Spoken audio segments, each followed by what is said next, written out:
Hey, everybody. Welcome back to the Winter Spectacular. I'm Roy Kede. I'm Wendy Yee. I'm Joey Evans. What is going on? We are going to be doing our top 10 games of 2022. It's been a good year. There's been a lot of games. There's been a lot of games. I'm excited to hear your guys because I'm like, I don't know how our tastes line up. I'm excited to hear yours for that same reason, as I'm very curious if we have a lot of similarities. I'm or not. excited to see a real magician's top 10 list. Yes. For the first time. And it's going to be magical. Tricarion's on it anyway. It's There not you go. this year's game. Just make it happen. But just Number because one. it can be. Right. Yeah. I think that Roy and I will have zero crossover, and I Zero? have a feeling that I've played none of your games.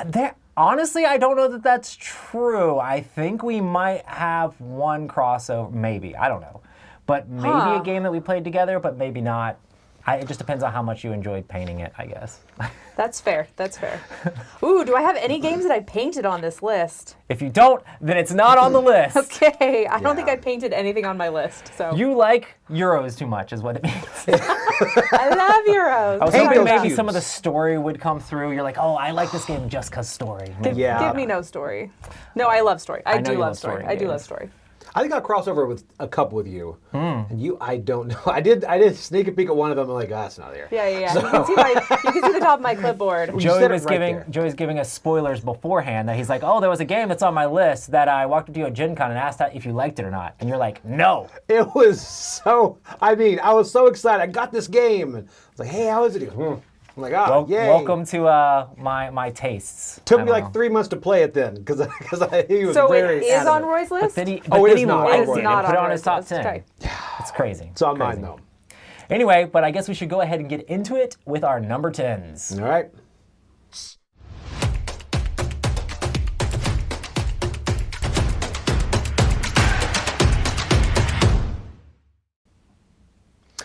Okay, so number 10 is a genre that I don't love, but my number 10 is it's The Thing, not Infection Outpost. Have you guys Okay. played this one? I've not played the thing.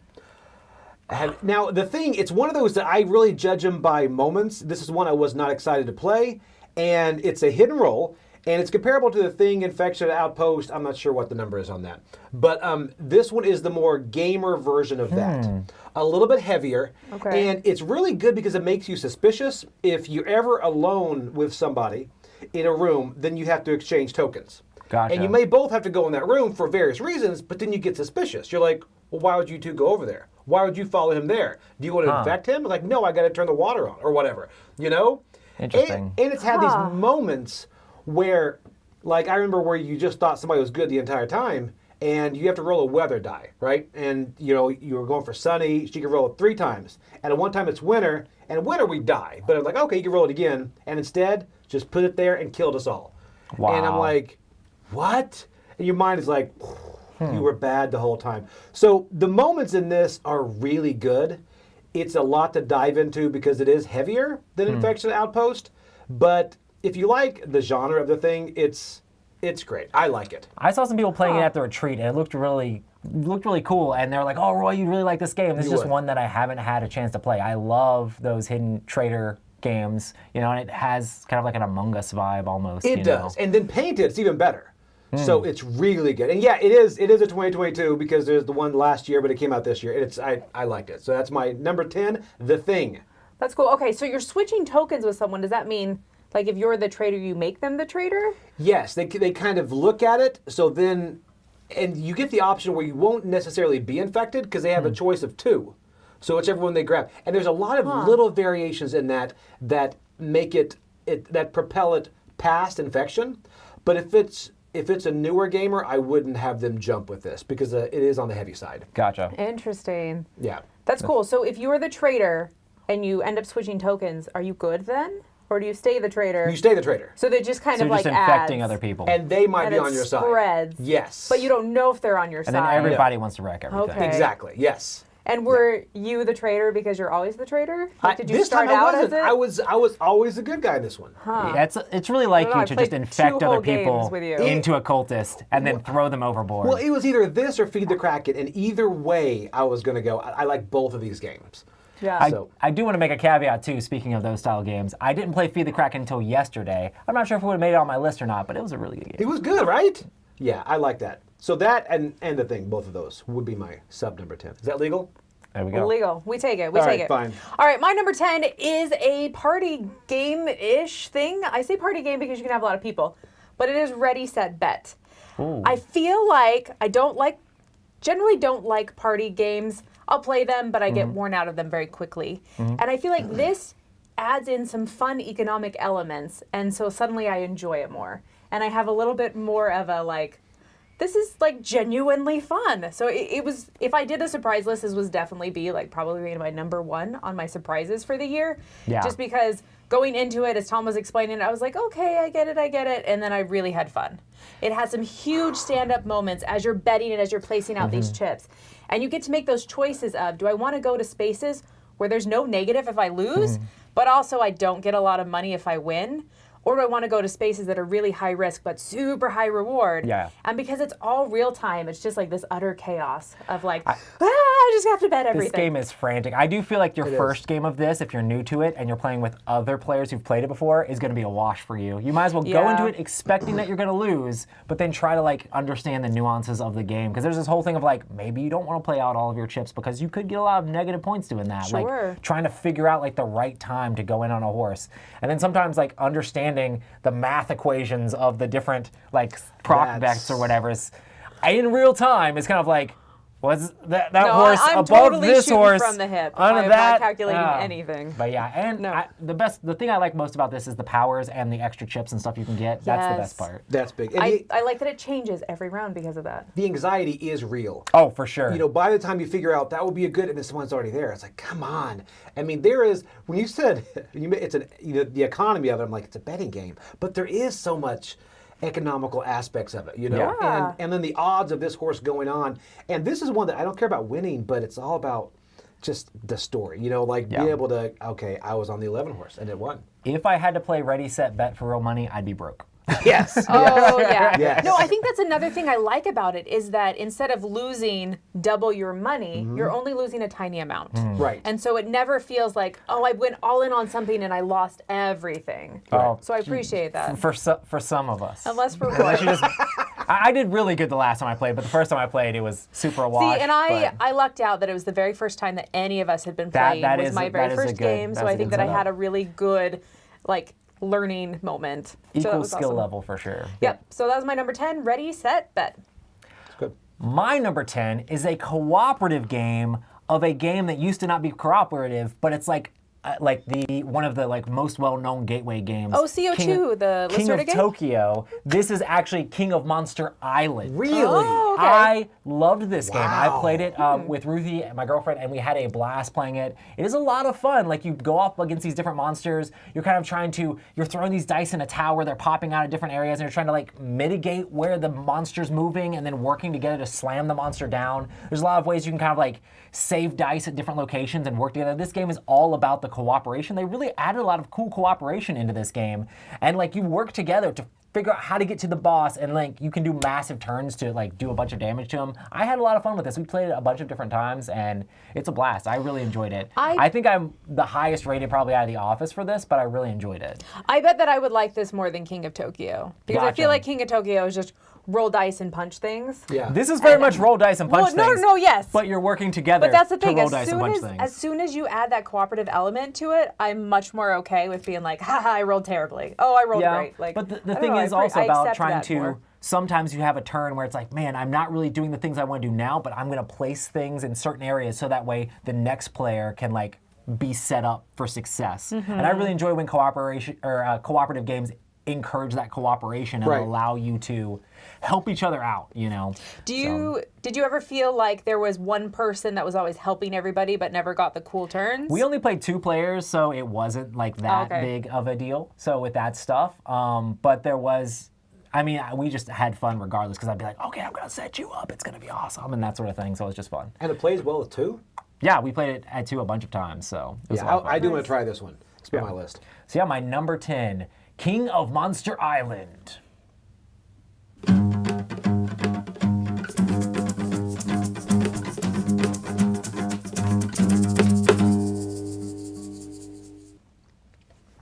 All right, so my number 9, this is a total gear switch here from The Thing, by the way, going very light. It's a party game, and... Is it economic? It's not. You'd probably say out. yes. No. Green team wins. Oh. This one that is... sounded fun. It's fun. Have you played it? No. You're on the orange It just team sounded then. fun. Really? We both played it, so we're on the green Green team. team. Are you Sorry. saying you win? And we win. Yes. Yes. This is one Collusion. that... Yeah. This one, it's like, there's I'll a make game, my own game. called Herd Mentality that's similar. It's very, very close to the same It's game. so close. But the little team switching thing, this I like because it's not trivia, you're playing the room. And it still makes me learn things like, it's funny when you write an answer down, you think, well, this is the obvious answer, right? Like, what is the flavor green? And I'm like, well, it's lime. And then everybody writes watermelon, and you're like, who are you people? You know? Watermelon's Sour obviously apple, pink. obviously. Come on. See, that's the thing. And everything that's obvious to you just shows you that yet it's not as, and that's what I like. I like that play in the room, and this, even the same cards, if they come up again, you're probably in a different room, so the answer will probably be different. And I think that's why I like this party game. I liked it as like a casual thing. I thought the mechanics were kind of cool, Right. but the scoring is like, it's yeah. like rich get richer. So like if Yes. somebody starts running away with it, it's going to be hard to catch up if they don't flop out of teams. The tying doesn't make any sense. If two people tie, if you're on green team, you get points, but if you were on orange team before the tie, you So don't you're just going to get any. continue to get points and continue to get points. Yeah. So, Yeah, but okay. as any party game, I don't really look at the scoring much. It just Yeah. It's about the group and having fun. it is. We played, I think I Yeah. only got out of the green team like once, and then I was just like, so Really? It was pretty good. Yeah. But I mean, you know, I know my peers. I know my people. Way to min-max your party game there. There you go. Sir. There you go. All right, so that's my number 9. Green team wins, and we're on green team, and we win. Not Nice. you, Wendy. Well, my number 9 is not Green Team Wins. It is Guild of Merchant Explorers. Worst title ever. However, great game. I still to this day always want to call this a roll and write. It feels like a roll and write. Have you played it? I have, yes. Have you played I it? liked it.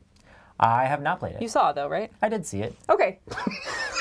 Close enough. No, I highly expect Rory not to play most of the games on my list, or any of the games on my list, honestly. I mean, I have the opportunity to, but I choose not to. There you go. No, but it feels like a roll and write in the sense that everyone's doing the same thing on a turn. You know, a landscape turns over. You're gonna add some cubes in a line and kind of expand out. And you're trying to score cool stuff on your map. But what's really, really awesome and sets us apart from other roll and write games or kind of similar games is that you get these individual player powers, and it basically feels like you're breaking a rule of the game. That you're like, I can now do this super awesome, really cool thing that only I could do. And so Right. we could start out doing kind of the same thing, or we could start out, going in different directions. But then from that point, we're moving forward. We have completely different bonus, super awesome actions. And so I love that. I love how unique they feel, and it then makes every game feel a little bit different. This is one I played at AEG Big Game Night at Gen Con, and when you see the mat, you're like, oh, this is going to be brutal. You Yeah, the know? art's not great It's either. not great. But I don't care. I mean, it's The kind of strange beige, thing is, so- I actually kind of like the little map drawing on the board, which is Really? very Really? strange, right? I don't know. Especially for you. The art, everybody complains about that, but I was like, the little map looks like cryptography or whatever, looks kind of cool. I don't know. Really? But Yeah. I've never played it, so. The game is fun. I did like the game a lot. Yeah, so Yeah. not on my list, but it's probably close. It's just really good stuff. There's also different maps, so it's fun that you can kind of have different objectives based on the new maps and stuff. And so I just think it's really good, and I'm excited to play again. Yeah. So that's my number 9, Guild of Merchant Explorers. Ooh. My number 9 is a game that I've played with my kids a bunch, and I really enjoy this game. And it's a game that is actually from someone who is part of the Dice Tower as well. This is Cora Quest. Cora Quest, I've had a blast with. I played it with my kids a ton, and it's just a really good experience, like having fun. I love the narration in this game. The stories in it are super silly, and not only have I played with my kids and they enjoyed it, but I also enjoyed playing it too. It's just those experiences that it kind of like brought to the table. It's like light little dungeon crawl, super breezy. You're just chucking dice and trying to go through dungeons. But the experience I had with my family is what made this my number 9 on the list. And like listening to Dan Hughes read through all the different things is just hilarious. Gotta love Dan's The stories are so funny, and it's just simple and easy. It has this cool little cooldown track for like your different special abilities and stuff like that. And there's monsters coming out. You're trying to chuck dice and get through all the stuff, trying to avoid traps and things like that. And it's just a lot of fun.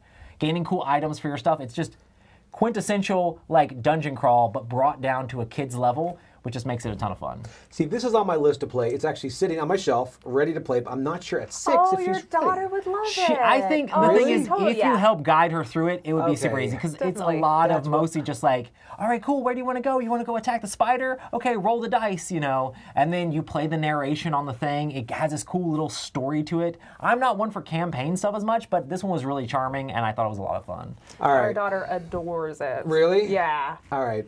Yeah. And they have a bunch of stuff like online that you can like draw your own characters and have your kids like make up characters themselves and stuff like that. And I think they have a campaign where they're trying to get people to draw stuff that's going to be in the expansion as well. So, I mean, it maybe is even more near and dear to my heart because my kids have art in this game as well. That's So nice. it's like, That's nice. I just have to throw a bone to this. I love Core Quest, and I love what Dan and Cora have done with this. It's been a blast. So I appreciate that each one of the stories feels different. So you use the same general map tiles, and there's stuff on there that doesn't trigger in one game, but it matters in another. You know, in another game, you're like, oh, I need all the drains. Like, oh, there's drains on some of these tiles, and so I just appreciate their different objectives. They're different stories. It's fun, and Dan's voice, The snarky humor is what makes it funny. It's very him. yeah. So yeah, my number 9, Core Quest.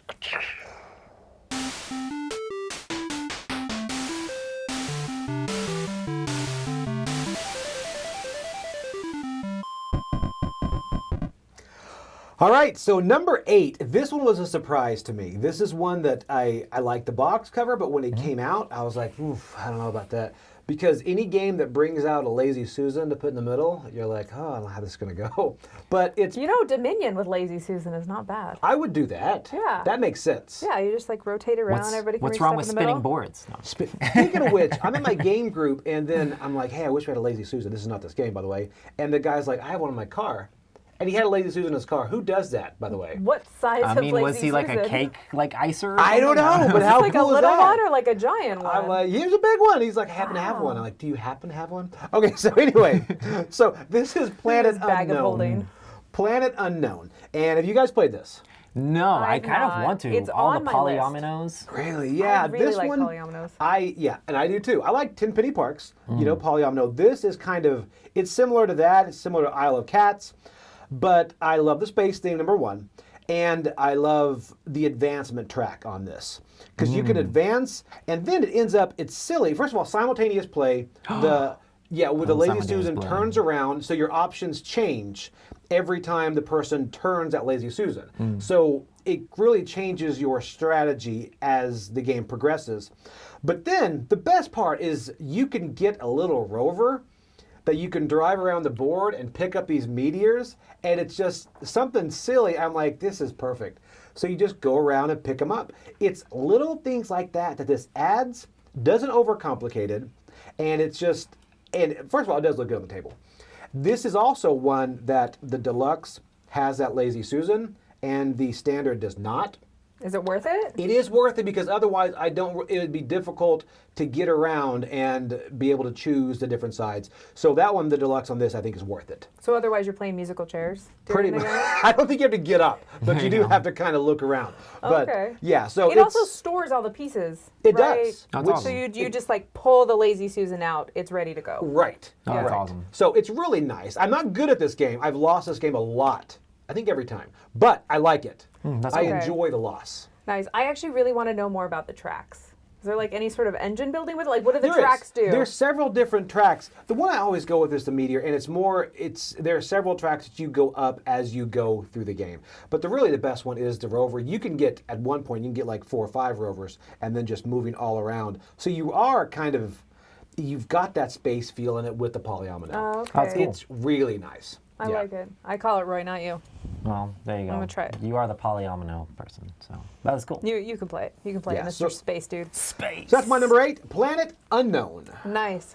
My number 8 is, it does have miniatures in it. It's Flamecraft. So the base game doesn't, but you can get the fancy upgraded miniatures, which I just finished painting. They look super cute. I'm a big fan. So Flamecraft is a game that was another kind of surprise for me. When I saw the box, I was like, oh, this is really cute. I'm sure I'm not going to love it. It's probably not my thing, not my style. But I really enjoy what's going on. So you have all these different little shops around, and as you go to a shop, you get some resources and whatever, and you make that shop stronger for the next person that goes there. So it's not a cooperative game. It's very competitive, but there's this positive interaction that I found to be very enjoyable. And as you're collecting resources, then you're trading them in for kind of victory points. I don't remember what you're making. I don't know if you're making potions or something, but you're completing these objective cards to get points. And so I just really enjoy that. If you go to a space where someone else is, you kind of have to pay them some resources. So there's a nice bit of interaction, and I feel like most of it's positive. That's awesome. And so I thought it was super cute. I thought it was a lot of fun, and yeah, it surprised me in a very good way. This is one of the holes in the games that I haven't played this year. Like, I really want to play Flamecraft. I've wanted to play it since it came in, and I just never have had the opportunity to. You just had to wait till I finished painting the miniatures. Now exactly. You can play it legitimately. Now I can play it. I'm going to take it home and try to play it with Ruthie. I think this would be a blast to play. Yeah. But yeah, I mean, I get a bad rap for not liking Euros, but I like Euros that are like family weight and not like crazy heady. Okay. Like, it's just fun, and anything that has a little bit of combo-y type stuff in it, I really enjoy. I don't know if this does or not, but it's still a little really bit cool. Because as you add cards to those buildings each have their own special abilities, cool. and so you can kind of set stuff up to do some really cool things. What is the weight on this? You said it's family weight on this one? It's, I mean, it's not super light, but it's not for a 6-year-old. But Right. it's definitely, I would say that, like, teenager for sure. Oh, awesome. Yeah. Yeah, I'll try this Yeah, one. definitely. So that is my number 8, Flamecraft. Awesome. Well, I went to the kids dungeon crawl game. Okay. This is going to be going into the gigantic, massive dungeon crawl game, and this is Massive Darkness 2. The way you Subtitle said here, massive, I was sure. Hellscape.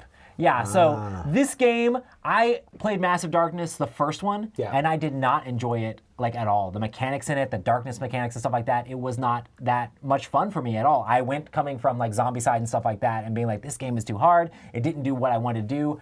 Massive Darkness 2 takes everything from that and turns it on its head and makes it really cool. The coolest thing about this is that each faction, like you have like bards and like wizards and like all sorts of different stuff, and they have asymmetrical powers, like asymmetrical player boards that they do different stuff. Like the wizard has like these combos of spells he's trying to chain together, and like each different one is gonna have its own different kind of like mini game a little bit that you're trying to do to like trigger your actions, which is going to make the game feel very different each faction you play, but it still has that dungeon crawl feel of going in there, trying to complete objectives, tons of awesome miniatures jumping on the board that you have to fight off, trying to get here, grab the treasure, run out. It has all of those tropes from dungeon crawls with great CMON miniatures, which are crazy, but then it has that crunchy, interesting action mechanics.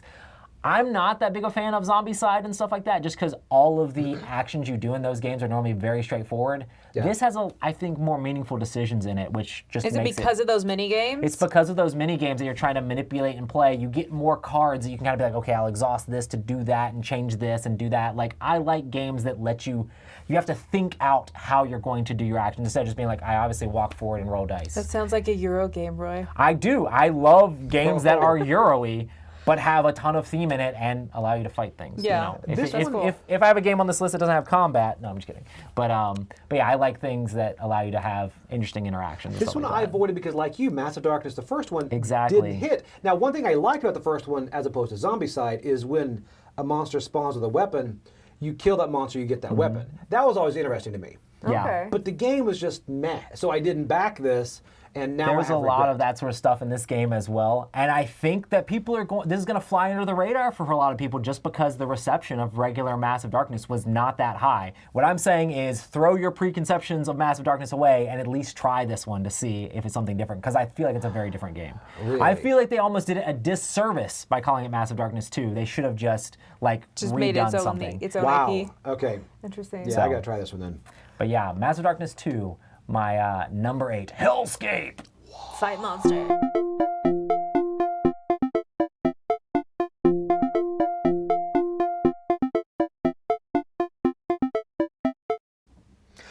Okay, so my number 7 is, I think it's our first crossover. Okay. And it is... With Roy or me? It's with you, and I really did not see this one going on your list at all. Okay. So it is Ready, Set, Bet. Well, that was one I didn't see going on my list either before I played it. Yes. So there you go. And it is one of those. And I saw someone in the comments mentioned Long Shot the Dice game, and it really was which of these do I like better. Which horse racing game? Yeah, because I don't want to put both of them on there. I do love Long Shot the Dice game.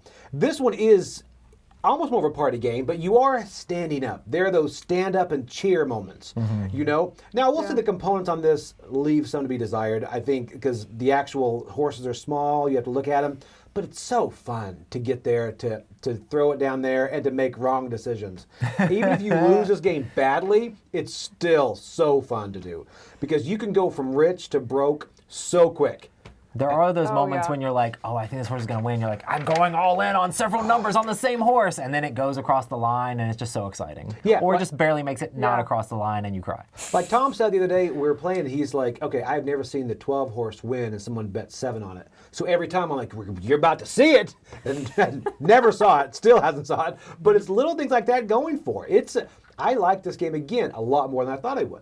It's a good game. My favorite time was, I think we'd played it twice, and so Tom was finally not leading it, he was actually playing. Really? And he had earned like no money the entire game. So we're in the very last round of the game, and the very first thing he does, as soon as the first horse is like called, he puts everything on the 7.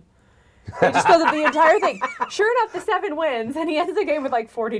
That's awesome. So he's like, I won that one. I didn't win the game, but it made me happy. Yeah, I love the game. So that is my number 7, Ready Set Bet. Nice. My number 7 is a very thinky game that frankly I'm not very good at, but I do very much enjoy, and that's Turing Machine. Oh. So this is 100% deduction. Have either one of you played this yet? I played it. It's crazy. Okay. Did you like it? I like it. Playing the game, majority of the game, I was not even paying attention to the game. I was just like, but how did they make it? Like I was just, my brain was breaking. I was like, they had to make it with computers. They had to like have all the stuff. Maybe it wasn't as complex as I'm thinking it is, but like the way that it works intrigued me more than the math problems you're trying to solve in the game. Sure. But it was interesting, and like I think it would be, probably if you're into playing it solo, like you played it, I think then it would be really fun. Racing other people, when they just wreck you in it, you just feel really dumb. But I do feel like the competitive part of it, the race to finish to see who can get the most number first, because you're trying to figure out what number is the correct number in the sequence, and you have all these different questions around. And so basically what you're doing is you are testing those questions by choosing a 3-digit number. You put all these little cards together and you say, hey, did I get it correct? And it just gives you a yes or no answer based on a test. And so the test may be like, is purple greater than blue? So you test out your number and it says, no, purple is not greater than blue, because in my number I made purple greater than blue, and that was not correct. And so it's just this absolute pure deduction, but the cards are so fun. And I think it was on Z's gimmicks list even. Yeah. That like, it looks so gimmicky, but the gimmick is what sells it. Like I enjoy deduction games. In fact, we were just talking about Museum Suspects. Yeah. I enjoy deduction games, but there's something about having those physical cards that you're putting together that just really speaks to me. I think that it's a lot of fun. All of those punch cards are just so cool. Like the way that the math on that works and the engineering behind it. The fact that it's basically just cards with holes in it, and you put it up to different tests, and it'll tell you the answer for that specific like number that you're looking for. Is it like mind numbing? Is it like a? I don't even think it's that mind numbing. It's like logic puzzles when you're in, like, I don't know, in elementary or middle school or whatever. Did you ever play those logic puzzles where you have like the little squares go this way and squares go this way? It almost feels like that, but in a more condensed down version, because you're doing it with numbers. And so you have all these rules that your number has to follow, and you're just testing a guessed number against those rules. Okay, I have avoided this one intentionally. Really? Yes. I think it's worth a play. Like I feel like this is the kind of game that you should play to have played it. I don't know that you need to own it necessarily, but it is a fun thing to try. Mike hated it. Mike DeLizio hated it. But he also said he respects the design and what they did putting into it. It's just really cool the way it all comes together. And Chris is a machine at this. I bet. Like he just figures it out. He's like, welcome to accounting. Dun, dun, dun, dun, dun, dun. I am a computer. Welcome to me do math. Yeah, so that is my number 7, is Turing Machine. Okay.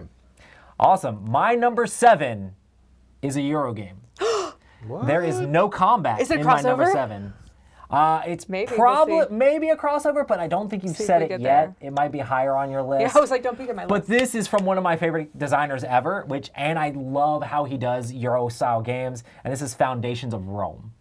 Foundations of Rome is a game where you're getting different cards to basically get different plots of land to put out your buildings, which affect other buildings around it. And you're trying to figure out how to put all of that stuff together to get the most points. And just the way that this stuff comes together, I actually played this with the expansion as well this year, and I just had a blast playing it.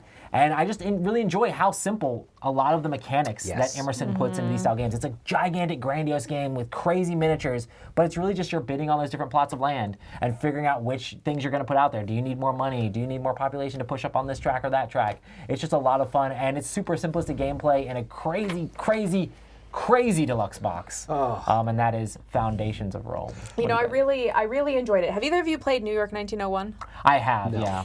It gives me big New York 1901 It definitely feels. has a lot of that feels. Yeah. But I do like just the classic Emerson thing of like, oh, you pay coins to get further along to get the plot you need. You know, that sort of thing is just, I enjoy that mechanic. It's very much like a Century sort of thing. Oh yeah. You see that all over the place. I know that Chris hates on the big buildings, but I like the buildings. It creates such a cool landscape. It does. When you step away from the board, it's like we kind of built something as we played that game. Yeah. We did something, you know. I also like demolishing buildings and destroying them. All the rubble everywhere. Yes. But It's yeah. the best looking Euro, by the way. Yeah. That's crazy. It's like, I'm playing a Euro. Like, I will play that. Yeah, And it's kind of like a lighter weight Euro, It is. you know. So Yeah. I'll tell you what though, if I had to paint all those buildings, like that would be a lot of work. I didn't get to wash, and I'm dreading. I'm like, I have to wash all You Yeah. haven't painted the monuments yet? No, I haven't painted anything. I'll put in a word for You you. put in a word. It's a lot of, so there's a lot of just straight lines. Yeah. And so painting those straight lines, because I don't want to tape everything and make that like really nice and geometric, but Yeah. You don't have the, you gotta get that super thin. super fine hand motion. There you go. But anyway, my number 7, Foundations of Rome. It's a good one.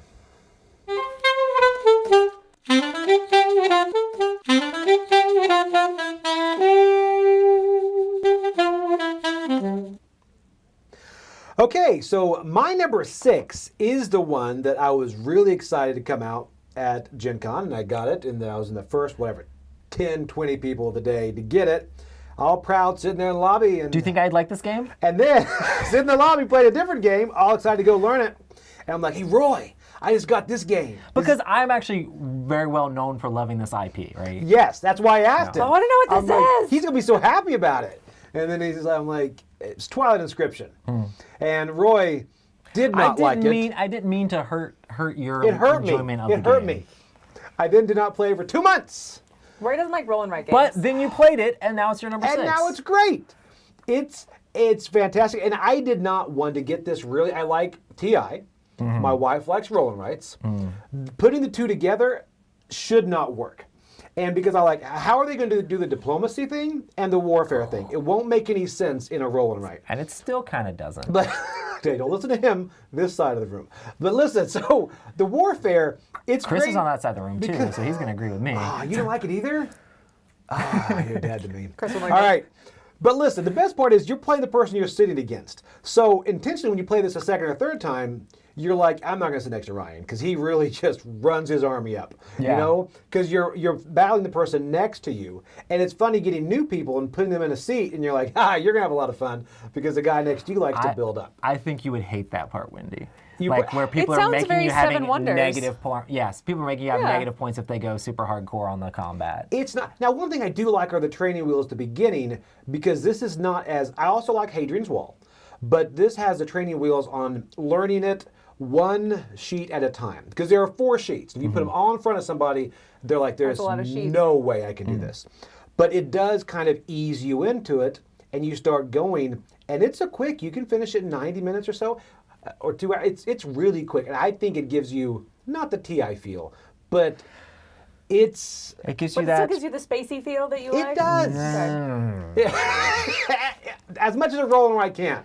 I do like this. I don't want a to lot. be negative on the game at all, but just the fact that does. like I love Twilight Imperium. I love 4X style games, and this didn't give me that much a feel of it. If you want a really heavy roll and write, that is a really heavy roll and write, you know, with some interaction. And I stuff in really it. like Hadrian's Wall. So you might So I enjoy might really it like for it. that. Like if you Yes. really want to roll and write. But if you're looking for like something that gives you the 4X actual feel or the Twilight Imperium like smaller feel, that was not this. This is like big, chunky.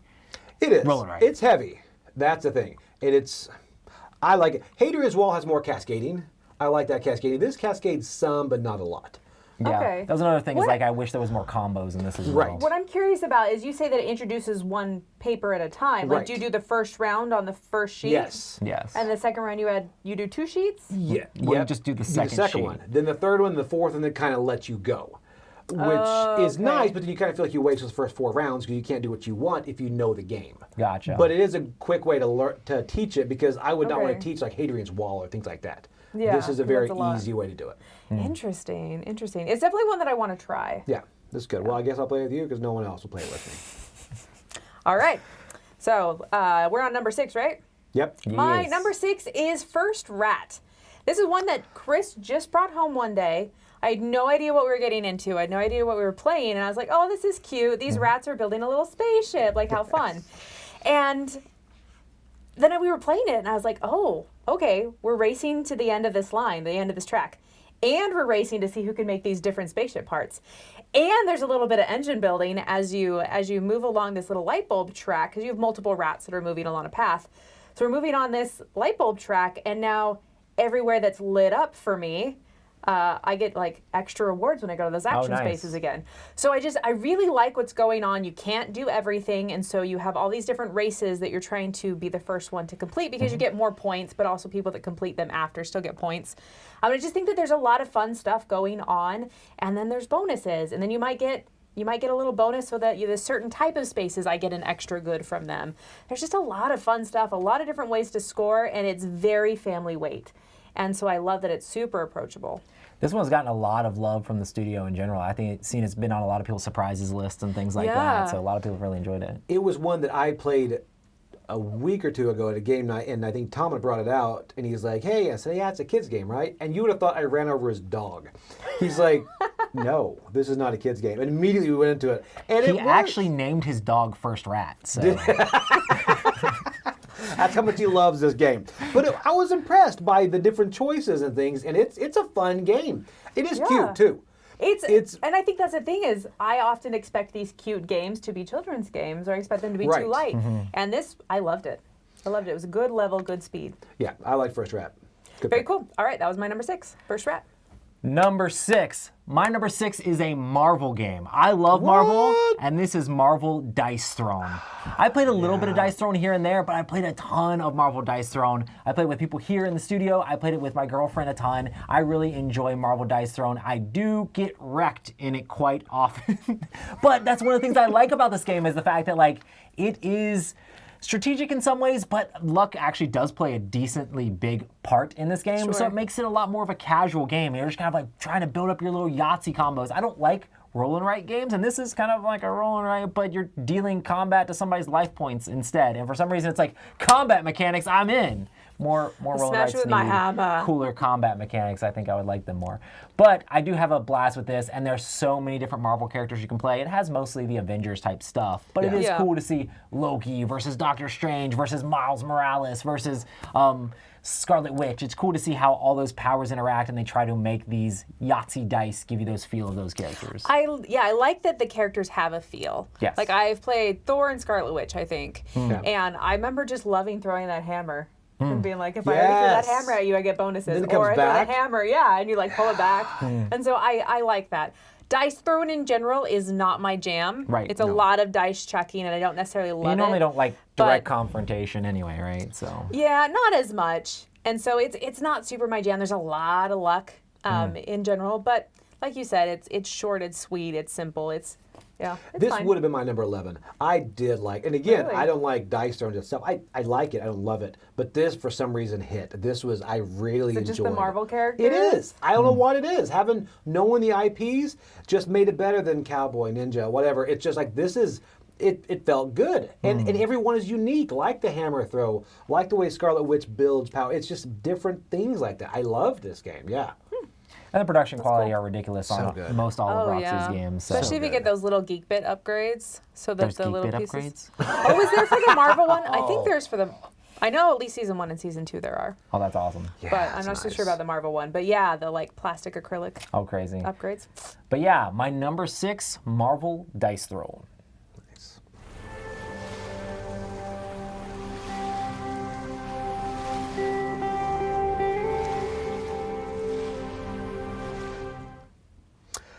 Okay, so now up to number 5. Number 5, again, I have a lot of surprises this year, which surprises me. Yeah. I see what I did there? I like it. I like it. So my number 5 is a Civ building game, and it's Mosaic. I haven't played this yet. Mosaic, You should. it surprised me on how much I did like this game. Now again, I played the Colossus edition with all the pretty minis and all that stuff. I think there are so many things because Civ building games can be hit or miss because a lot of them are long and drawn out. But this one, I mean, it's quick. The turns can go really quick. There's so few things you can do. You run through it. And although the game's about 2 hours, you feel like things are moving so quickly. And there are so many different paths to victory on this, which is impressive. And I love the fact that the battling isn't a huge part of the game. It's about building, not destroying. Right. That is big because It's at mostly first, just area control, right? That's so all it is. Whoever has the most in an area. So it's not that punishing, you know? right. I Okay. mean, somebody sticks up cavalry in your area, you're like, what are you doing? But then it doesn't But then really you can be like, matter. I'm going to move my stuff to another area, not winning that one. You know? Exactly. And then when you build things, if someone else takes that area, they then get points for your monuments or for your buildings too. And it's really good. And then you've got the set collection aspect too. That if you're not watching one area, you're going to get wrecked in a certain area. You know, if like all of a sudden you are doing set collection along with your buildings, then there's so much going on, but that just adds to the paths of victory on this. And that's why it propelled it really high up for me. Yeah. This is now one thing I will tell you is the big box. I'm almost over big boxes. I was going Yeah. to say, it is a big box. I've had to pick that And thing up quite a few So times. I told my wife, I'm like, look, it's the exact same game with just tokens. Let's just get those. And she's like, but who would want to put out a token of a Sphinx when you can just put a Sphinx? I on the agree. Your wife knows what's up. That's amazing. Man, it's, Aesthetics, draw yourself into that theme. Let Wendy paint it for you. It's great. they really do. It's just, but they do it the right way when the fact that the normal retail version is the exact same game as a Colossus. Right. But, which I love that. Yeah. But it does, those minis, put them out there. It's so nice. I do think But this if is a you game didn't that know you what you and were Chris missing- might actually enjoy like playing and trying Yeah. out. Just because we played another Civ game, the Brazil game or whatever, and it's Yeah. kind of like, oh, okay, cool. I do think you guys should try this out at least if you think haven't. so. So. I think it's worth a try, definitely. I do wonder if it didn't have the minis as an option, if you'd feel like it was missing. I don't You think it know, would be there's too definitely big a deal. there's definitely that honestly. like seeing something that you don't have that is No, and really, that's you know what I true. mean? It makes you really want it. Like I like Ethnos. You know, that's like it's It's just such an ugly game. I love it. it's I such love a good Ethnos, game but though. it's ugly. But no, So you're saying bright colored cities instead. right? It works apparently. Yeah. yeah. So no, I like the game, but try it with the minis. that's great. That's great. Yeah, that's my number 5, Mosaic. All right, my number 5 is The Great Split. Have you either of you played this? Did I you played play it this. with- I did you played play it. with- Is this with me? about Ben and Jennifer? You played it and you were on the other corner from me. They're Yes. still together, right? Oh, back again. I don't know when this is playing. Whenever, like whenever they you got watch this in the married, right? future, it'll just depend on when you watch It it. depends on when. They come back Okay. and forth. No, The Great Split is tracks on tracks on tracks on tracks on 5 tracks, is and high, I like that's tracks. Tons of tracks, but it is an iSplit you choose. And so you're trying to move up on these tracks, and you obviously want to focus on certain ones because they work together the best and they'll get you the most points at the end of the game. But you have a handful of cards, and you're choosing half of those cards, and then you're going to put, or not, you're not choosing half, you're choosing what 2 sets they are. You put them in a little envelope, and then the person next to you decides which one they want to keep and which one they're going to give back. And so you're looking weird. I have to look around the light to see the actual game. Oh, to see what it actually Yeah, looks so like. I see. This makes sense. Yeah. I thought you were like, huh, strange. Tell me no, more. but I really like it because you're doing the exact same thing with the other person next to you. And so you're setting up these sets. You're like, I really want to move on the yellow track. I have a lot of yellow cards. Do I put them all together because I don't think Joey wants to move on the yellow track? I don't. Or do I want to mitigate that risk and put yellow in both stacks so that I can for sure move up on the yellow track and get those awesome bonuses? And it is one of those things where if you get certain amounts of certain colors, they let you move on other tracks. So this track Yes. lets me move on It's this one, full which of lets me do combos. this. Like, it's just a lot of fun. There's a lot of good stuff. This is a game I really enjoyed. It didn't make my list overall, but I had a lot of fun playing it, and I really enjoy the fact of like the combos Yeah. are crazy in this game. It's a lot of fun to be like, I do this and then do this, and this lets me move up on this, and I'm really working to this. And then the other half of that is the I Split You Choose, trying to manipulate the people beside Yeah. you. Being like, I know they want this, but I want this. So I'm going to split it in a way. Like Mike, when I was playing, he kept being like, Roy, I know which one you want, but I know which one you're trying to give me. And I'm going to give you what you want, and I hate myself for it. And it was very, very fun, like trying to figure out ways to make that happen. You probably did better off not sitting. You were sitting. The interesting thing is you only affect the people that are right beside you. You probably did better off not sitting beside me. Yeah, I was on the other side next to Mike. Roy and his mind So we were on both sides wrecking Mike. But it is a mind game for sure. All I know about this game is looking at the cover and then comparing the boards they showed. It's very stark. It is. I mean, the cover looks like it's dripping with theme, and then you go back to the board. The theme is I felt pasted like I on. walked You're into just an moving Apple up store. tracks. You're just splitting up cards with icons on them. Really? But it is fun. Like imagine playing some other like super like Splendorish type thing or something like that. But it's I Split You Choose is the main mechanic for this. It's really fun. Okay. All right. It's basic but fun. So yep, that's my number 5, The Great Split. Awesome. My number 5 is a game that has been out for a long time, but this is a re-implementation of that game, and I put it on my list because I love this game.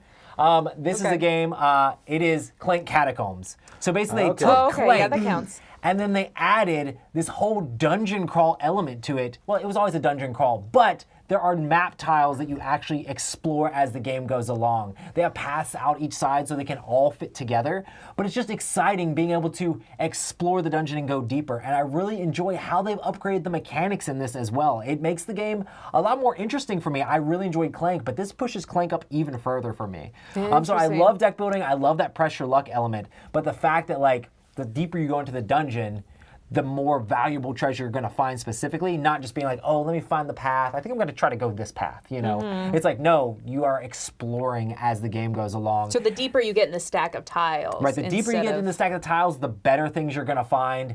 And it's just got a lot of cool elements that they've learned from like Clank Legacy and a lot of the other Clank games. They've kind of refined all of that and put it in Clank Catacombs. And I think even if you have Clank, you might think about upgrading into Clank Catacombs just because I have a bunch of different Clank stuff and I still got this game because I just enjoy the upgrades it brings to it and how it kind of like refreshes and brings new life into that system. I have not been a fan of Clank. It is this thing that I love deck builders. Yes. I love them, but as soon as you add some weird board element to it, I don't know what it is. I get very turned off about it. That's crazy to me because some of the biggest games from like the last few years have been deck building with a thing. You I know, and I don't know if I've liked any of them, which has surprised you hate me. Arnak too?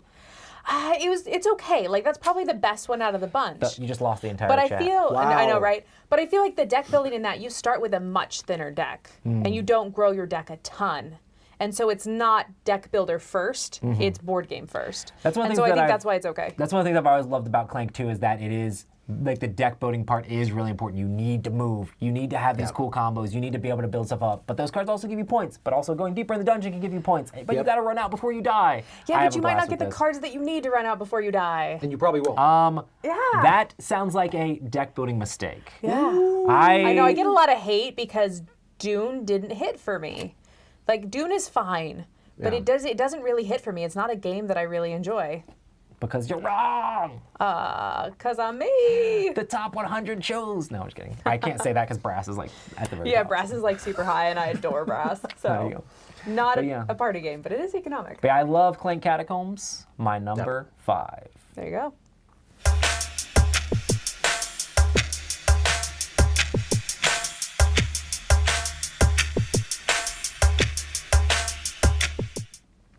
All right, so my number 4 is another crossover right here. Yeah. Yeah, and this time it is with Roy. For the first time, I did not think Roy and I would both agree on a Euro game. But we did. And my number 4 is Foundations of Rome. Nice. And because, again, this game looks so good on the table. You can do 5 people. And I love, there's one aspect that you mentioned, the blocking aspect. And I got to tell you, I mean, we're sitting there in our gaming group, there's a couple. They got too many right beside each other. Better get that card from them. And there's a couple that had just broken up, and they're both playing the game, and you could tell she's about to build a big coliseum right over here. And then he just kind Wait, of... you were playing with people that had just broken Yeah, up? it was awkward. I mean, look, just because you guys date, you're still in our group. You know, we're not going to, you know, we didn't break up, so we have to have them both. So they're sitting there playing. This isn't a legacy game. You can play No, with other people. I know. Well, they both came. And then, so she's going to plant this big coliseum, and he just throws a fountain right there in the middle of it. And we all go, And he goes, I'm keeping the TV. It's like, it was brutal. Brutal. Everybody just goes, nobody talked about it, but it's come up. But it's just the blockade aspect of it. It's just, you can hate draft or you can actually build. There's so many different aspects depending on the players that you are with it. And it looks great on the table. And that is one thing I wish I would have got as sun dropped, but I didn't. I regret that. But it's a good game. I really enjoy it. Now, the fact the expansion still fits in the box, that new expansion on Kickstarter, they said is going to go in the box, that's impressive because that box is tight anyway. Where does it fit? I don't know. I haven't seen it. I think it's just like a sheet or whatever that goes in there. Oh, wow. But it's a great game, and it's one that it's so light that people that aren't really into games can jump into it. Yeah. So, and that's why it's like sometimes whenever you have someone getting into games, you can't bring out the good stuff, you feel like.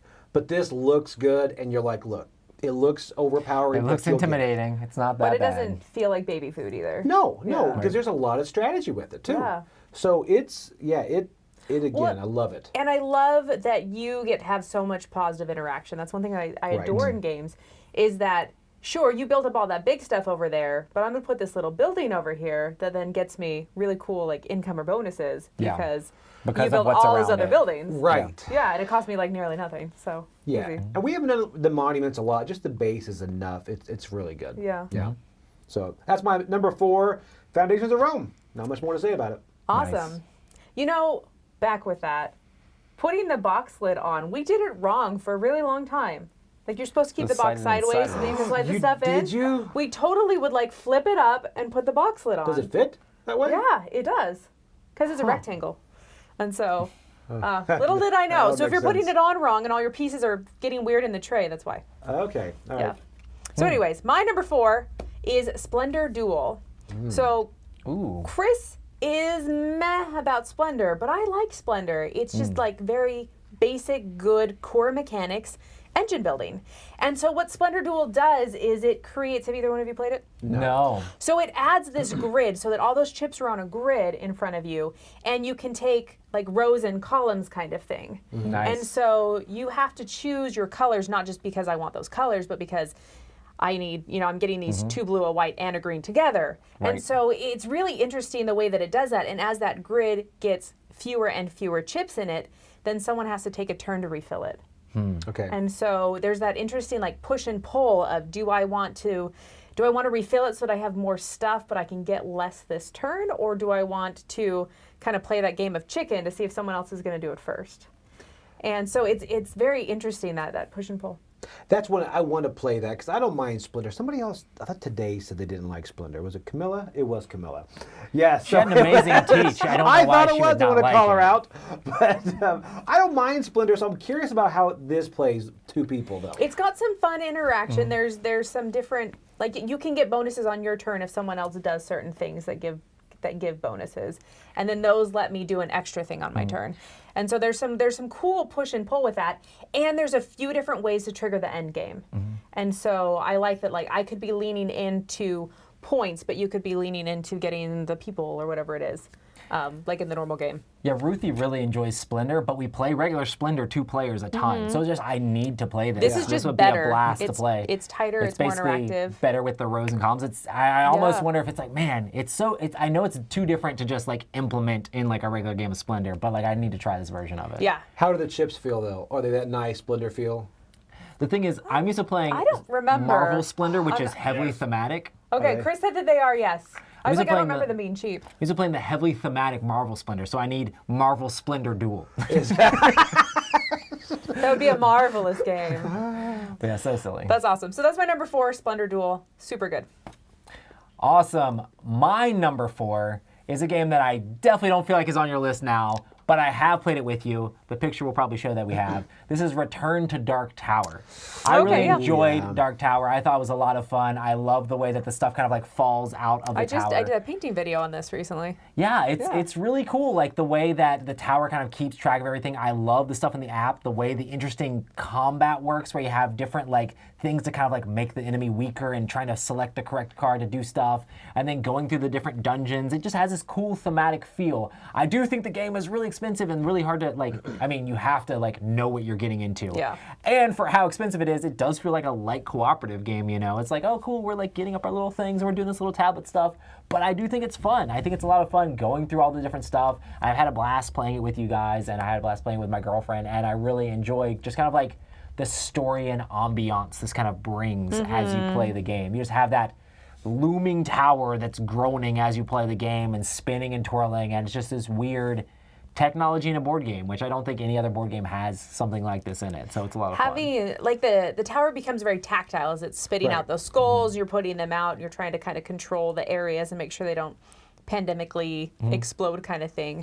But then it also has kind of that cool push your luck. It almost feels like a Zelda game as you're playing on your little phone. You're like, oh, I'm going to go deeper into the little quest area and see if I can find this. It's like, I have these many warriors, like, and this much spirit. Can I go a little bit further? And everybody's like, you can go a little bit further. I love the cooperation of this as well, because we're all cheering each other on and be like, okay, you get over here and I'll do this. And, oh, what should I do this turn? Should I take this stuff up? I mean, I just have like cooperative games for me just like hit so much better just because I really enjoy getting around the table and interacting with people and working together on things. And this has that in spades. So I really enjoy Return to Dark Tower. I do like this too. But the two things that kept me away from it for a while were the fact that it was a reprint of a game I never played. A new implementation. I never played the old one either. So. And I thought, is it a gimmick? Is it focused around this gimmick? But it works. It really does work. It's a good game. I think at this point we can just say if it's restoration, even if there's a gimmick, it's going to be good. Yep. You know, because their games have just been solid. Yep. So I just really enjoy the way that Return to Dark Tower, they did it all. I think it's probably not that much. I haven't played the original, but looking at pictures of the original and how it kind of worked, I don't know how similar this is even to the original overall, just besides the nostalgia, you know. Right. But it's really good. I wonder if there's a way that you could upgrade the speakers in the tower and turn it into like a Bluetooth speaker. That would be nice. Because it would be super cool to keep out on You're trying to like your play game this room. in the shower or something like that? No, Like, for put like, it up in the... you know when people have ambiance during in their game room for their other games, if this was like your ambiance like speaker, that would be really cool. Why do you need to do anything else? You just have it in the corner just groaning at you most of the time. It's not great speaker quality, but it is fun. But yeah, my number 4, Return to Dark Tower. Good.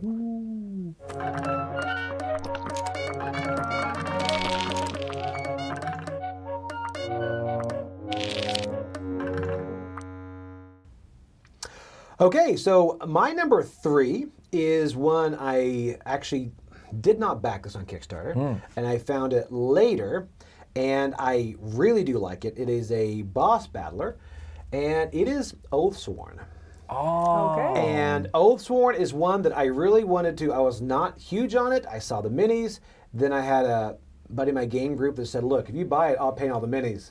There's a lot of minis, by the way. Did he paint all them? Wow. He is right now. So That's it's like, so yes, fun. thanks, Jacob. You're the That's best. crazy. That's amazing. But he's like, if you're the first one, because they had like 5 a day they were giving out, or not giving out, you were paying for. But so I ended up getting it. Trust me, they did not give it out. Didn't miss that much. But there's a lot in this, and the minis look great. And it's one of those.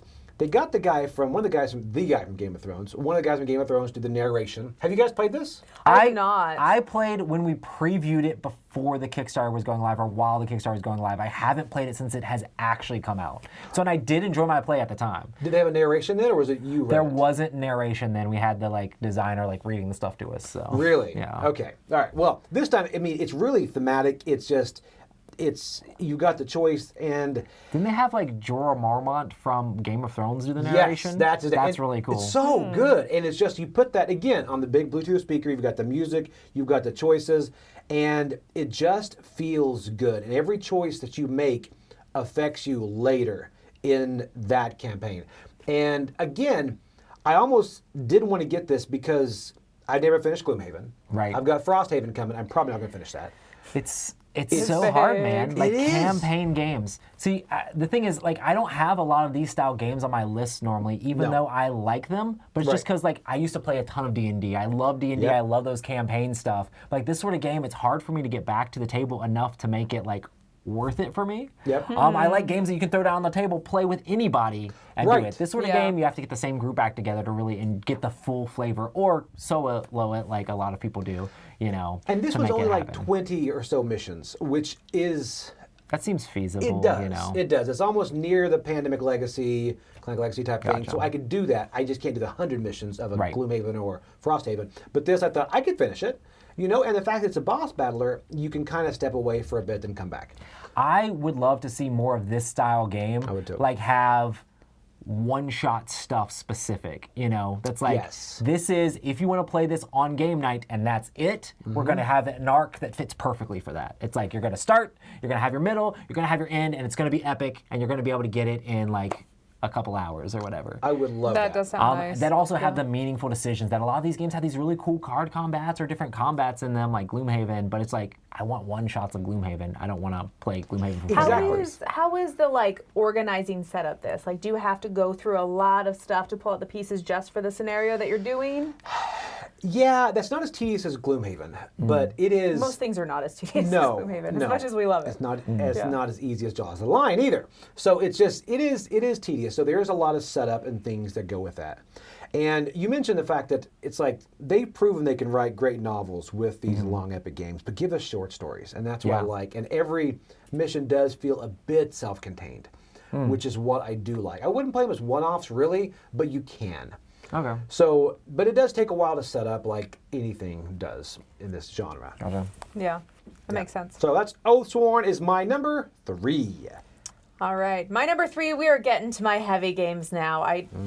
As I was going through, I had this choice of, did I want to make a top 10 heavy games of 2022, like separate list, or did I want like the majority of my favorite games of the year to be heavy games? And I really decided that there's so many games that I love that aren't heavy, even though the heavier games, like the heavier Euros, tend to be where I have like the deepest long-term love, if that makes sense.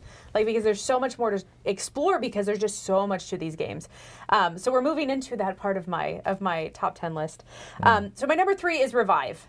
This is a post-apocalypse, I guess. So the apocalypse happened, right? We've destroyed the earth, whatever. And Whatever. You know, The Earth. Who needs it? so now I guess we're trying to regrow things. But thematically, like, I don't really understand why there's alien brains in this. I don't fully understand, are the aliens helping Everybody us, whatever. knows that there's alien brains in the post-apocalypse. Yeah, clearly. So thematically, it does nothing for me. Like, absolutely nothing for me. The flower on the front is pretty. I like flowers.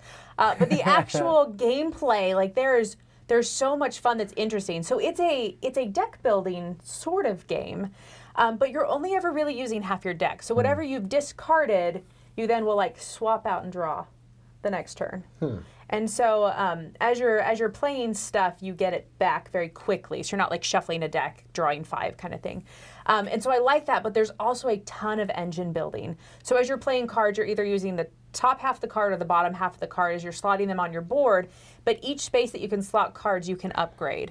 And you can upgrade them for specific colors. So maybe every time you play a yellow card up here, you get an extra bonus on top of that.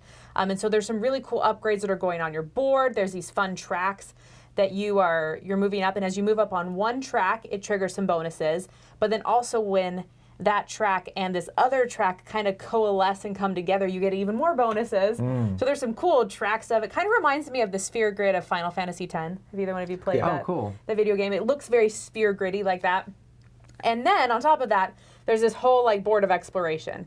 So if you want a game that there's like a ton of engine building, there's a lot of different strategies you can lean into, there's tons of things that you can do, multi-use cards, all that kind of stuff. Like, this has it all, and it's beautiful and it's wonderful, and I like it a lot. So yeah. I want to play this one. Have you played it, Roy? I have not played it. It's on several lists I saw. Yeah. So- People enjoyed It's it. so good. It's so good. My whole, like, my top 3 could have been in any order, really. Oh, cool. I love it. Super, super good. I think I gave this one a 9 when I played it. Oh, wow. And reviewed Wow. it. Like, That's huge. What's the super playtime on it? awesome. A couple hours. Is it? Yeah. Yeah. I mean, I played it mostly at 2, and so that definitely speeds things up a little bit. Right. But it was good at 2, and that to me, if it's a heavy game, good at 2, that's beautiful. That's priceless. So that's my number 3 is Revive. My number 3 is a Euro-ish game, but there is lots of dice. And not only are there dice, you're crafting those dice, and this is Dice Realms. I thought you were going to say Really? Woodcraft. We have played this together. And then I was like, okay, yeah, that's right. This game is crazy. I know it's a very expensive game, and you're crafting all these dice, and there's tons of different setups. It gives me like a feel of Dominion dice crafting. Definitely. And definitely. I love Dominion. I love being able to build up those combos. That's the thing I love about this game is just building up a cool die that has cool combos on it. Because there's actions that allow you to roll the dice, and when you get that symbol, you can roll that die again. It's like it just is really rewarding when it's like I roll, I get this, that lets me roll, which lets me re-roll this and do this, and now I have these points, and just comboing the stuff together, looking at all the different like die faces that are set up. I really enjoy the upgrading system for this as well, because each different types of dice starts with certain faces on it, and you can basically pay like the resources in the game to upgrade that space, like just to a more powerful version of the same face. Right. And just really rewarding upgrading everything as the game goes along. And you're just basically racing to either run out all the points, run out all the wheat, basically the different resources. If they run out, the game's over, and whoever ever has the most points at the end wins. But this is a ton of fun, and there's a ton of replayability with tons and tons and tons of different dice faces. I think that is what really does it for me. So it does give that very Dominion-y feel, and I love that. But it's that idea of like there's so much to explore. Right. Because you have the basic faces that are out every game, Right. and there's already enough to explore with that.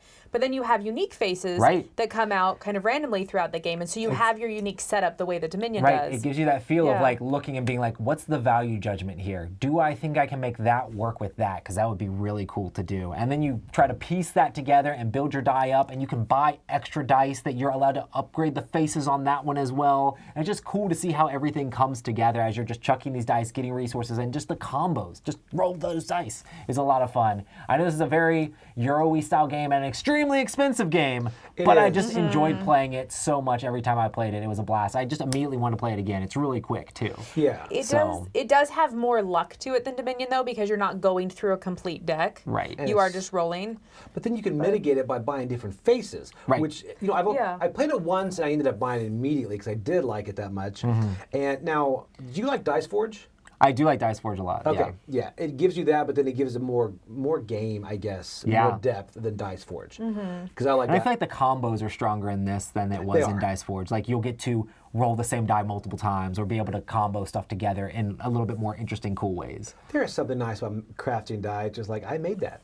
You know, those are all my choices on there. I'll put a new one on. And the cool really thing nice. too is like as you upgrade those, you also are getting points for the things that are on your die. It's like, oh, I had this many pips on this one, so it's worth extra points. I had this many pips on this I one, do it's like worth that. points. I do like that as well. Upgrading a ton can give you a ton of points as well. It's just a lot of fun. I know it's a lot, probably try before you buy sort of thing, but if you enjoy it, or just play somebody else's copy, your friend who has all the games, play their copy. It's a lot of fun. Yep. Those are good friends to have. But yeah, Dice Realms, my number 3.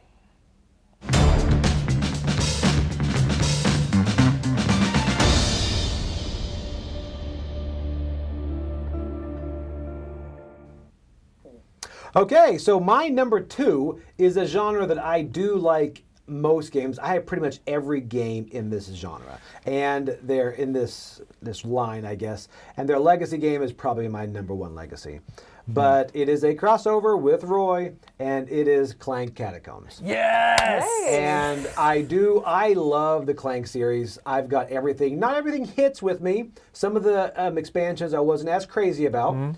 Clank Legacy is probably still one of my favorite Legacy game I've ever played. It's just... I agree. It's so good. The story is so much fun in It that. is. It's just you have such a great time. There's that Mad Lib part where you have to write things in. Yes. It's so... Wait, there's Mad Libs? It doesn't... Yes, for sure. We played it twice because the couple we played it with wanted their own copy, so we're like, let's run it back. So we're playing it again. It's just... It's that good. So when Catacombs was announced... The one downside is with Clank is when you know a board, you know the quickest way to go get what you want and then to come back up. And if you see somebody else getting there before you, you're like, Right. Yeah. know. So that's with Catacombs, it changes that. When you flip and it changes it every time. And one thing that I did like about it is the rotating the tile. Oh, yeah. Because I've gotten stuck so many times, like I got enough boots to get out. and then somebody flips something, you're like, and now I don't, and I'm dead. And that adds so much to it for Catacombs. I was really excited about this one, and it hit for me. It's really good. I don't know if it would replace the original Clank or the Legacy that we bring out. I don't know, because I think if people are newer, I'd still stick with the original Clank. Really? But this will probably hit the table a lot more. I've taught this to a lot of people that haven't played Clank before. This is one of my And it was girlfriends. just This very is my entry girlfriend's level? current favorite game, and I mean, there's a lot going on, but it's really fun. And I taught it to people at Cool Stuff, and they were able to get into it. And I just taught them straight up. They had never played Clank before. It's just going through it and just teaching them how to play is not too bad. I do think this one's going to be crazy expanded even more in better I can ways. see that. You know, the expansions on this will be just better just because of the way the tiles work. Yeah, and stick it in space. That's what I want to see. I like the fantasy versions of these. Clank in space was great. Catacombs in space? I don't know. Is this where the aliens pop up again randomly and we don't Ship know why? graveyard. Yes. Oh, alien skulls Clank in everywhere. space, ship graveyard. I love it. I love it. But no, it's great. I'm glad that my excitement actually paid off, and this was well worth the wait. So that is my number 2, Clank Catacombs. That's awesome. My number 2 was also well worth the wait, because there's a lot of games this year that I was excited about, and then they kind of they were good, but they weren't as amazing as I was hoping them to be. And then there were some that I was like, meh, that's really what I waited for? Like, that's what I was excited about? Oh, sad. But my number 2 is Wayfarers of the South Tigris. Oh, Wow. Most of the time keep calling it Paladins of the West Kingdom, because it's like the new Paladins to me. But I really love the designers on this, Shem Phillips and Sam McDonald. And so all of their past games, the whole West Kingdom, and then Raiders of the North Sea, I loved all of those games, and I felt like they just got better and better and better. And so are either one of you, have you played this? I have Are you not played fans of this. their past games? I haven't played. I would love to play some of Shem Phillips' games, but Mike and Chris and everybody at the studio won't let me. So. Done right. Have you played? I have not. I Okay, haven't played Paladins, this one. anything? No. What would you no say background, where this okay. ranks I with played all of Paladins, those so yeah. games? Like Okay. the Paladins and all that So stuff. I still think I like Paladins more, but I think that's because I maybe haven't explored this as much as I could. Okay. I mean, obviously, things take a little bit of time to grow on me. But from the get-go, this was well worth the wait. But yeah, it's probably strategically the same level as Paladins. Gotcha. Because they definitely have gotten heavier as they've gone through. But in Wayfarers of the South Tigris, there's this big focus on dice. And so you roll dice, and then from there, they're kind of your action selection or whatever pool. And you have this nice little grid in front of you. And under each number of die, it has these little grid spaces that you can upgrade. So you're saying, okay, so my number 1 dice and my number 6 dice have actions that they can take, and I can put them out. But then throughout the game, I'm getting more tiles that I'm going to piece and puzzle together. So now my number 1 die can do 2 different actions, and my number 2 die can now do 3 different actions. And so it's just really cool how you have this little engine building up here, but then you're also building this very exploratory tableau of cards in front of you. They're very pretty. You're exploring the seas, you're exploring the land, and you're exploring the stars above them. And there's some really interesting ways that you can score in the end. There's just a lot of really good, crunchy stuff to it, and everything builds your engine. So it doesn't matter if you're going heavy cards, if you're going heavy actions, if you're moving up on this journal track, everything builds your engine, and I love it. It's just a lot of fun, and there's a lot of meat there, and tons of different directions you can go. So yeah, for me, it was well worth the wait, and definitely lived up to expectations. I need to try this one. I have played Raiders. I need to go to this one. Yeah. Yeah, it is very, very good stuff. So that's my number 2, Wayfarers of the South Tigris. So my number 2 is actually a crossover, but not with Wendy, with Joey. This is Mosaic. I yes. Okay. love Mosaic. When I was played wondering why Mosaic, you were quiet. when I played Mosaic, I was like, this might be my game of the year. I really enjoyed Mosaic. Didn't quite make it, but it is an amazing close. game. I love the civ building in this. And the cool thing about this is you just are always doing really fun actions. You are. It's like, oh, let me get those resources. Oh, let me build my people. Oh, let me get this tech. I love all the different tech that allows you to just do cool things, and then allows you to, all those symbols are really important for a lot of the scoring. You're basically going for these different objectives, but you're actually racing the other players to those objectives as well. But then there's the whole area control component of it, and sometimes you're doing area control to get the actual areas, but then sometimes you're being like, oh, I need that resource. So there's a lot of different stuff going on in the game. but it doesn't feel like it's that complex. Right. Like you're playing and you're building out these buildings, you're taking over areas, but it feels pretty simple as you're doing it along. You're upgrading your little civilization in different ways, and it just feels quick and fast-paced. Like, I love games that have really short turns. Yeah. Like, if you're not gonna, I love simultaneous actions. If you're not gonna have simultaneous actions, have extremely quick turns. Where it's like, I do a very small thing, but it was rewarding. You do a very small thing, but it was rewarding. We just keep going around the table doing really, really, really quick turns. I love that in games. Like, don't give somebody 16 actions and we sit there and watch them do their actions for like half a year. You know, it's like, let's do things quick and get it back to everybody's turn so we all stay engaged and we're excited about what's going on in the game.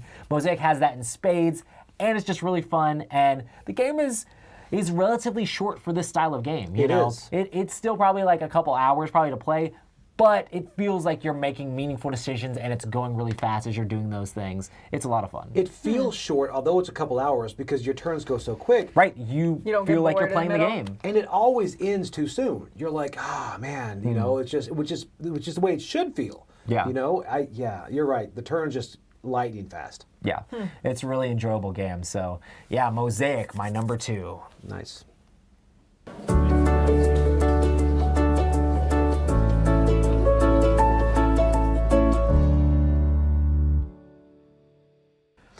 Okay, so Number 1! This is number 1. This is it. This Countdown. This is big. This is where you pull the rabbit out of the hat. Ta-da! This is when you have your crossover with my number 1, right? Yeah, I am not crossing over with you, and I guess I'm not with you. And it's funny, I Camilla don't know if you said, played my game. she said, I wonder how many of yours, and I knew my number 1 is not on her list because I know she sold her copy of this.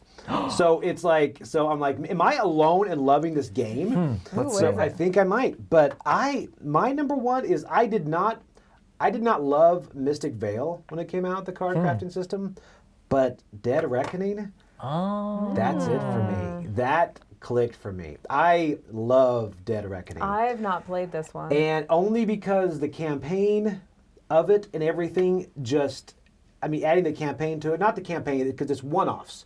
You get the story, and it makes the card crafting make sense. When you grab those different ones and you really load up your deck, and you can go whichever direction you want to. You can go merchant, you can go battle, then you start upgrading your ship, and then it's got the exploration. As you move forward, you get to flip the tiles. And then later, you can then all of a sudden not want to go back to port because you've loaded up this island with all your treasure and your defense. And you're like, I can't leave, because if I leave, you're coming in. And it gives that feel. And the battle mechanic of dropping those cubes down, wondering where they're going to go, it's just, man, I don't know why it clicks, but it clicks. Man, it works so well. And there have been so many huge mistakes I've made in this game, which makes me want to play it again. Because at one time I had an island all piled up, and I'm like, I'm going to run to the port real quick, drop this off, and come back and grab it. Did make it back. And I lost the game because they just went in there. They stole all your They stuff? stole It everything. sounds like the opposite of something you would hate. I was like, this mean, definitely it's sounds like opposite of something you pirates, would though. like. And we had a table agreement. I'm like, you guys aren't taking this if I go. Like, no, we wouldn't. They did it. But it just, I would really love to play Were this they the like with divorced you or couple? somebody who was I really would into the love- game, because like I loved Merchants and Marauders back in the day, but this has like some interesting cool stuff going on. You And haven't played it? I haven't played this game. I know there's several people here that are like, oh, it's a little bit too big, but I like big epic games. I like games that like this style and genre where you can take over people's stuff and you can do crazy things like that. Like, I feel like I should really play this game because it looks like a lot of fun. You can't, and then on certain aspects too, there's a story that comes up where like this lady needs a message in a bottle if you find it later, and then later So it's you got a can little pick introduce- up and deliver type Yes. stuff with story. That with seems story cool. in it too, and it's got so much. I love. Yeah, this game is my number 1, probably my top 10 of all time, but it's my number 1 for this year. Really? Wow, top It's 10 of all that time. good. That's It's a impressive. good You do game. have to You're try gonna it, right? you're gonna have to teach it to me, John. I'm up for that Yeah, right that'd now. be awesome. All right, let's get it very out. cool. Let's go get. We don't need our number 1s. Let's just play Joey's. Let's do it. Well, my number 1 is Endless Winter Paleo-Americans. This is another one that was not on my radar even a little bit. Like, Chris brought it home because I think we got it from Essen or something, and he brought it home because he was going to play it live the next day and he wanted to learn it. And I was like, cool, I'll play it with you, help you learn it, whatever. And then I fell in love with it. And I was Oh, like, wow. wait, I wish I was playing it live. Like, how come I didn't get asked to play this? This is totally my game. It is absolutely beautiful. It's a beautiful Euro game. And it's funny because the actions are not super short. In fact, what I really like about it is there are only 4 basic worker placement spaces that you can go to. Interesting. But each one of those spaces has actions that you can spend, kind of card currency almost. Like you can spend some of the cards in your hand and they're people, and so they can like work more for you, basically. Interesting. And then there's a second part of the action that you can only do once. You can't spend extra stuff to make it more powerful, but you can only do it once. And then if you're the first person to have gone to that action in the round, you get a first-timer bonus. And so there's such a fun thing of you're like, I want to go to this action over here, but if I go before somebody else goes, I can get that bonus at the end. But if I come to this other one first and do all of this over here, then I'll have more resources so that I can come over here and do this. And because your cards are so, they're not your workers, but they increase the strength of your actions and stuff. It's such an interesting kind of hand management stuff going on too. And of course, there's a ton of different strategies. You can invest in, having set collection of all these animals, or you can choose to use them for their special ability and not get endgame points from them. There's a map that you can expand out on, and it's kind of an area control thing going on with that. And then there's these little like monoliths you can build up, and you can get points and extra bonuses. Like there's just bonuses and points kind of all over the place in fun different ways. And you have to do a little bit of all of it, but you really can focus in on just 1 or 2 things as well and build those up. So I think it's fun. You're crafting your deck as well. Like there's just a lot of going on with it. And so for a game that I had like zero knowledge of beforehand, because I'd seen the cover and I'd been like, okay, it's a cute cover. Like, I don't know what the mechanics are. Done. Like I loved it, absolutely adored it. Have you played this, Roy? No, I know it's very well regarded in the studio. Like a lot of people really liked it. I would be interested in playing it just because people like it so much and just seeing what's going on. I mean, it's very Euro-y and all that stuff, but it does have area control. You said I enjoy that I style think you'd stuff, enjoy so the little. I enjoy building your up camps and civilization and things like that. Does it have comboing in it? Does it? Comboing, not really comboing. Oh, well, I mean, that's you cool, could though. definitely get more resources build and up stuff. stuff. Yeah, you build up stuff. That's cool. Yeah. I liked it. I think I gave it a 7.5, which was, I know, I got that too. You gave it a 9. I know, I've heard. I'm not as enamored with it. The artwork is great.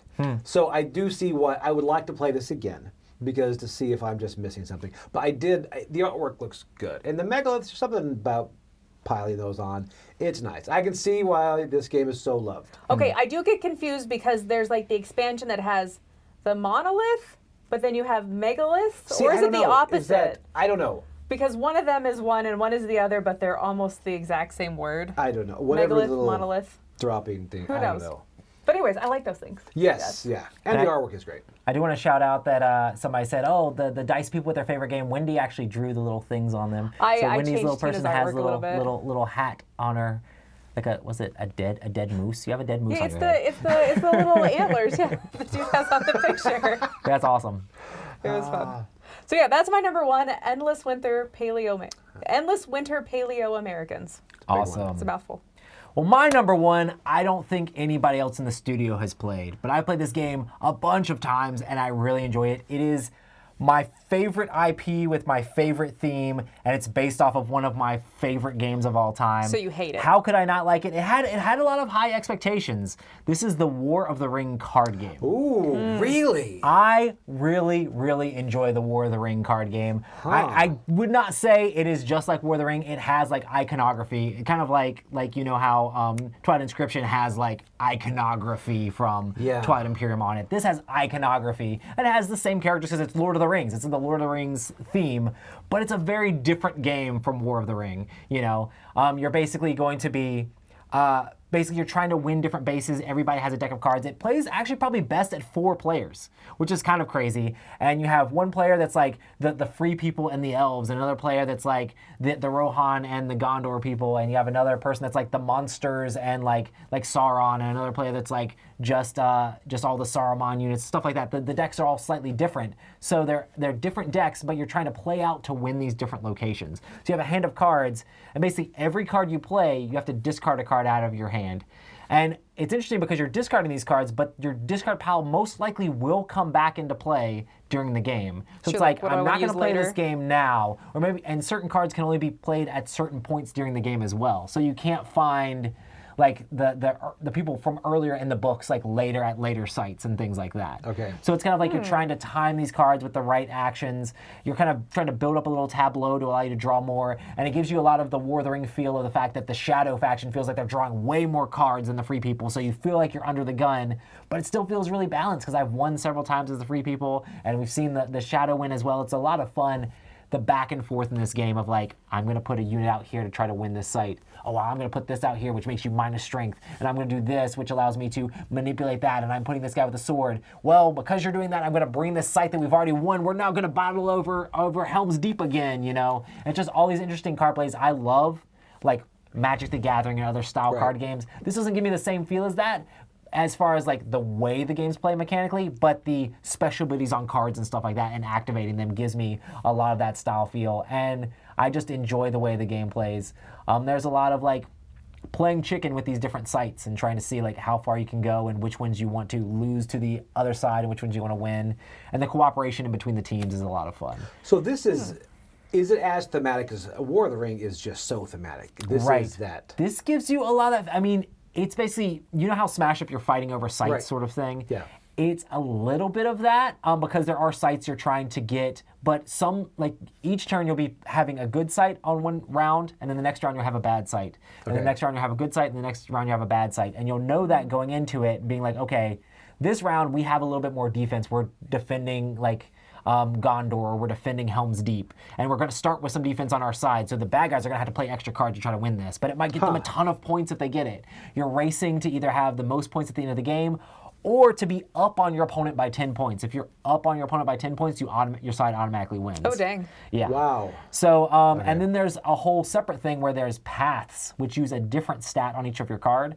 And you're trying to, as a Free People, you're trying to just not lose those different paths, but as the Shadow player, you can just put a whole bunch of extra bonus, and you can exponentially get tons of points off of those paths if the Free Peoples aren't able to defend them. That's basically showing Frodo and the Ring going to Moria, and then you have all these sites that you're fighting over. So it gives you a lot of that feel, and the art on this is awesome. Like, I love like old school Lord of the Rings art. It feels very much like that. And it feels like it's based off the books, not the movie sort of thing. You see all sorts of different cool characters in it and just comboing that stuff together. There's a lot of really cool stuff in this game. And if you like Lord of the Rings and you enjoy card game style stuff, this is actually a really long card game as well. It'll take you probably a couple hours to play through a game. Really? Really? It's really long, but it is an epic feeling card game, and I've really enjoyed all of my plays for it, and that's why it's my #1 slot. Well, that's and I'm cool. also carrying the ring and have Gandalf's hat. So what's I gotta up? play that. Where Yes. did your love for Lord of the Rings come, Ray? Probably my dad, like, he was really into the books and stuff like that, but I watched the cartoons so many times. I used to always tell people, like, when other kids were running around in the front yard pretending to be Mario and Power Rangers, like I was running around pretending to be Frodo with Sam and stuff, like me and my best friend. I remember, like, my friends, we were all pretending to be different Lord of the Rings characters, and we had enough friends to where we're like, oh, we ran out of fellowship, and one guy's like, I want to play Lord of the Rings with you too. We're like, oh, you can be Smeagol, you know? He's like, is that frog guy? I'm like, yeah, you're the frog guy. Our dogs growing up were Bilbo and Pippin. And it's like, yeah, so it was all Lord of the Rings. Yeah, so yeah, you should definitely check this out if you're that much I of a Lord of the Rings. really have trouble reading Tolkien, but I like the movies. Like I've read I through like the the books fantasy a couple world. times. I listened to the audiobooks, and then the cartoons and the movies were like, Maybe you know. maybe I have to. I good. usually do audiobooks. Maybe I'll have to try the audiobooks at some point again. You'll fall asleep. Yeah, You for know. sure. Right before bed. But yeah, so that is our top 10 of the year. That's good stuff. Yep. Lots of interesting stuff Lot to going play. on. Not a lot of crossovers either between us, which Not I like. too much. I Me like and Joe there's had a little couple, bit. Yeah, we a did. little bit there. Yeah. But Diverse. I think overall, I think my list doesn't have as much crossover with the entire studio, which is kind of interesting. I think that's what's cool about you. Yeah, Yeah, you've got I some have really unique stuff. Very thematic stuff I like, very interesting stuff. So yeah, but it's a That's lot pretty of fun. awesome. A lot of good games this year, though. That's a big thing. It was Yeah. hard to make this list. So regardless of which genre of games you like, there's probably something out there for you. Yeah. So. Yeah, we definitely have some more games coming up and some more top 10s. Yep. So stick around for that. And we're going to be continuing the spectacular. There's, Cryptozoology for Beginners Yes. is coming Yeah. up next. Make You sure to nailed check that out name. Chris is going to be doing that. It was hard to remember that. It's those crazy looking packages. Very not wintry, but it will be fun nonetheless. So make sure to check out that stream coming right up after this in just a little bit. But until next time, I've been Roy Canning. I'm Wendy Yee. I'm Joey Evans. We'll see you on the next one. Bye.